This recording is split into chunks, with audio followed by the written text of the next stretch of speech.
Praise the lord. మన ప్రభును రక్షకుడైన క్రీస్తు యేసు ప్రభువు వారి శ్రేష్టమైన నామం పేట మరొకసారి మీ అందరికీ శుభాలు వందనాలు తెలియజేస్తుంటున్నాను.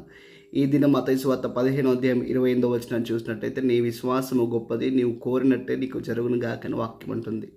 మన జీవితంలో మనం గమనించినట్టయితే ఇహలోకంలో ఏదైనా ఒకటి కొనుగోలు చేయాలి అనుకున్నప్పుడు ఆ కొనుగోలు చేయడానికి మనం వెచ్చించేది డబ్బును బట్టి మనము కోరుకున్న దాన్ని లేదా ఇష్టపడిన దాన్ని కొనుగోలు చేయవచ్చు. అలాగే ఇహలోక సంబంధమైనటువంటి జీవితంలో బ్రతుకుతున్నటువంటి మనకు దేవుని దగ్గర నుంచి ఆశీర్వాదాలు కావాలి అనుకున్నప్పుడు దేవుడు దేన్ని చూస్తాడు అంటే, మన ఆస్తినో, మన అంతస్తునో, మన ఐశ్వర్యాన్నో, మన బలమునో, శక్తినో కాదు, కానీ మన విశ్వాస పరిణామాన్ని చూస్తాడు. కాబట్టి నీ విశ్వాసమే నేను స్వస్థపరచునని వాక్యం సెలవిస్తుంది.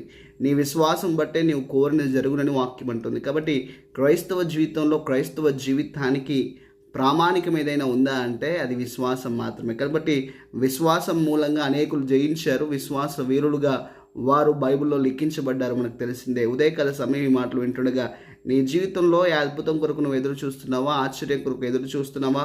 మేలు కొరకు ఎదురు చూస్తున్నావా? బ్రేక్ త్రూ కొరకు ఎదురు చూస్తున్నావా?